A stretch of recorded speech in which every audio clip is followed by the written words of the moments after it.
반갑습니다. 연월TV의 마스터 세이지입니다. 오늘은 여러분이 만나는 남자한테 매력을 홀리는 방법에 대해서 현실적으로 무엇이 가능한가 알려드리고자 합니다. 근데 여러분이 남자한테 매력을 홀리기 위해서 절대 이런 접근은 안 돼요. 내가 전혀 가지고 있지 않은 장점을 개발을 해보겠다. 이거는 거의 불가능해요.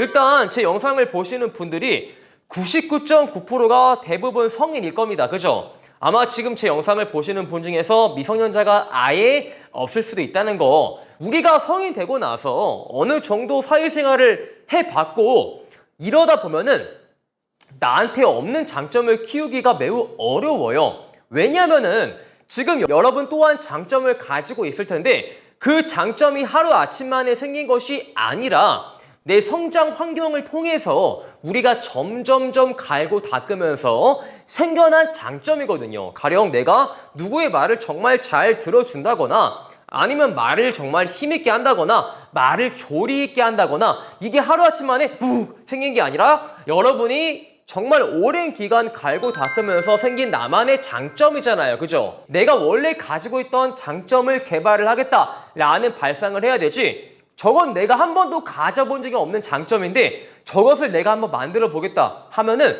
그것은 거의 불가능에 가깝고요. 여러분이 살아온 세월만큼 그 장점을 개발하는 데 시간을 쏟아야지만 가능한 부분일 수도 있어요. 근데 내가 나이가 가령 20살인데 또 그 장점을 얻기 위해서 10년, 20년을 쏟아붓기가 현실적으로 힘들죠. 우리가 백수가 아닌 이상. 그래서 내가 가지고 있는 장점에서 뭔가를 개발할 생각을 하셔야 돼요. 가령 말을 못하는 사람한테 야, 내일부터 말 잘해봐. 그래야 너가 남자를 홀리는 게 가능하대 하면은 그게 얼마나 무책임한 조언이겠습니까? 그죠? 가령 오래 달리기를 잘하는 사람한테 야, 너 다음부터 단거리 준비해. 단거리가 대세야. 너가 우사인 볼트를 이겨야 돼 하면은 장거리가 좋아하는 사람이 어떻게 우사인 볼트를 이기겠어요? 거의 불가능한 소리다 라고 여러분이 알고 계셔야 돼요. 그러면은 제가 이렇게 조언을 드리고 싶어요. 굳이 남자한테 듣는 칭찬뿐만 아니라 여러분이 주변 동성 친구한테 너는 이런 게 장점일 거야 라는 말을 분명히 들어봤을 거예요.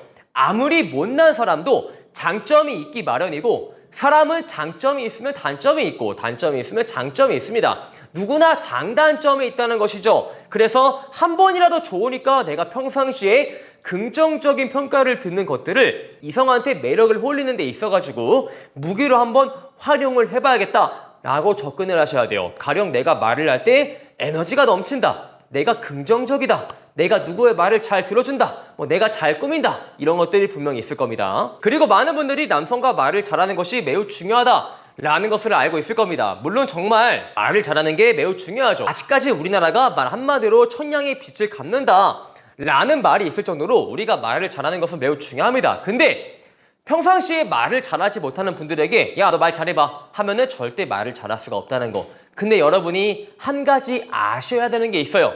무엇이냐면은 사람들끼리 대화를 할 때 와, 저 사람 말 잘한다 라고 느끼는 요소가 화술 자체의 문제만은 절대 아니라는 거예요. 어떤 소리냐? 이 사람이 그 옛날에 그 거란군인가? 어떤 그 거란군을 물러나게 할 정도의 그 서위급 뺨치는 화술의 소유자가 아니더라도 와, 이 사람이 진짜 말을 잘한다 라고 느끼게 할 수 있다는 겁니다. 단순히 여러분이 쉽게 말해서 입을 터는 스킬뿐만 아니라 말을 전달하는 방식에서 저 사람 말 잘한다 라고 느낀다는 건데, 가령 우리가 유명한 정치인이나 유명한 사업가의 연설을 보면서 와, 저 사람 진짜 연설을 훌륭하게 한다 라고 느낄 때가 있죠. 근데 여러분이 그 사업가나 정치인의 연설을 보면서 연설을 잘한다 라고 느꼈을 때 그 사업가가 단순히 입만 잘 털어서 연설을 잘한다 라고 느꼈나요? 아닐 겁니다. 여러분 다 아니실 거예요. 우리가 저 사람 연설 진짜 잘한다 라고 느끼는 거는 그 사람의 눈빛이나 그 사람의 바디랭귀지나 그 사람 말에 실려있는 힘이나 이런 것들을 우리가 종합적으로 보고 저 사람은 듣는 사람으로 하여금 말에 빨려 들게끔 만들어주는구나 라고 우리가 느낀다는 거예요. 단순히 입을 터는 것을 떠나서 그 사람이 말을 대중에게 전달하는 방식이 훨씬 더 중요하게 자리매김한다라는 것이죠. 제가 이 말을 왜 했냐면은 여러분에게 말을 잘하게 만들기 위해서 화수를 늘려봐라 라는 조언이 아니라 여러분이 평상시에 말을 전달하는 방식의 변화를 줘봐라 라고 제가 조언을 드리는 겁니다. 평상시에 내가 약간 어두운 표정으로 밥 먹었냐? 라고 했다면 좀 밝은 표정으로 밥 먹었니? 라고 할 수도 있어야 되고 안녕하세요 라고 힘이 없는 말투라면은 안녕하세요 라고 한마디도 좋으니까 말에 힘을 키운다거나 아니면 내가 대화할 때 이렇게 네 이렇게 굳어있는 자세로 대화를 한다면은 이 굳어있는 자세를 조금 풀고 그러셨구나 정말 그렇게 보이네요 라고 할 수도 있으면서 우리가 말하는 방식에 변화를 준다는 겁니다. 그러면 정말 신기하게도 여러분이 입을 터는 스킬이 늘지 않아도 여러분의 말을 듣는 사람은 와, 이 사람이 진짜 말을 기깔나게 한다 라고 느끼는 경우가 많거든요. 그리고 여러분이 남자한테 매력을 홀리고 싶죠? 그러면 정말 중요한 게 무엇인지 아세요? 감정적인 교감이에요. 누구나 교감을 좋아하고요. 내 감정에 잘 동조가 되는 사람을 되게 좋아하는데요. 이거 누가 몰라 라고 하실 테지만 여러분 제 말을 끝까지 들어보세요. 자, 가령 사람은 현재 내가 처해 있는 상황에 따라서 특정한 감정에만 공감을 하려고 하고요. 교감을 하려고 합니다. 자, 어떤 소리냐면은 내가 비가 진짜 많이 와서 내가 사는 곳이 반지하야. 반지하인데 물에 잠긴 거야. 그래서 내 소중한 핸드폰이 물에 빠져버린 거지. 기분 진짜 안 좋아. 여러분 이때 기분 어떨까요? 기분 매우 우울하고 매우 앵그리하죠? 근데 이런 상황에서 오늘 만난 친구가 되게 즐거워해. 야, 지연아 나 승진했어. 언니가 오늘 한턱 쏠게. 이러면은 여러분 기분 안 좋습니다. 왜? 나는 기분 우울하고 기분 매우 앵그리한데 이 앞에 있는 사람만 신나 있잖아. 평상시에 내가 기분이 좋으면은 친구가 승진했다는 말에 와 대박 축하해 너 그럴 줄 알았어 라고 하겠지만 지금 내가 매우 앵그리하고 우울하니까 상대의 기쁜 감정에 교감하지 못한다는 거예요. 반대가 있어요.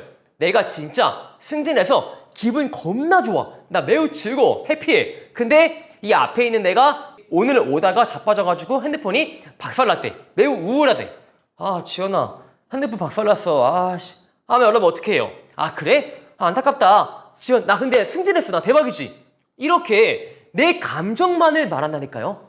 감정적인 교감이 중요하지 않다라고 말하는 분은 아무도 없어요. 교감하는 게 매우 중요한 것을 다 알고 있습니다. 근데 여러분 이거 몰랐을 거예요. 사람은 특정한 내 상황에 따라서 특정한 감정에만 교감 및 공감을 하려고 하지 내가 원치 않은 감정에 교감하지를 못합니다.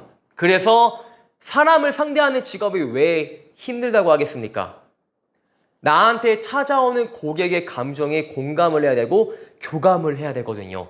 내가 그날 진짜 우울한데 나한테 찾아오는 고객이 기쁜 마음이었으면은 기쁜 척이라도 해야 되고 내가 오늘 진짜 기분이 좋은데 나한테 찾아오는 고객이 우울해하면은 우울한 척이라도 해야 되거든요.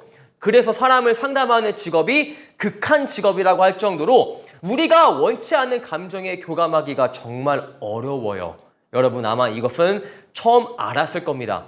여러분조차 평상시에 교감이 중요하다라는 것을 알면서도 무의식적으로 내가 원하는 감정에만 교감을 하고 있을 겁니다.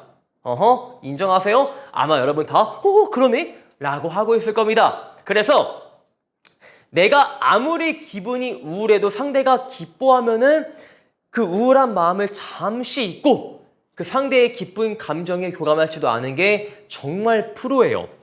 근데 내가 어떻게 우울한데 상대의 기쁜 감정에 교감할 수 있습니까? 라고 물어볼 거 다 알고 있습니다. 그래서 하나의 팁을 드리자면은 내가 이 친구를 만나기 전에 얼마나 기쁜 일, 얼마나 우울한 일을 겪고 왔든 간에 그것은 그 친구랑 아무런 상관이 없는 겁니다. 내가 오다가 넘어져서 핸드폰이 박살난 것은 친구한테 아무런 잘못이 없는 거죠. 그래서 내가 이 친구를 만났을 때만큼은 앞뒤 상황을 자르고 지금 이 자리에서 발생하는 감정에만 내가 몰두를 해보자 라는 것이 진짜 커뮤니케이션의 프로분들이고 이분들이 진짜 남자한테 매력을 잘 홀리는 분들이에요.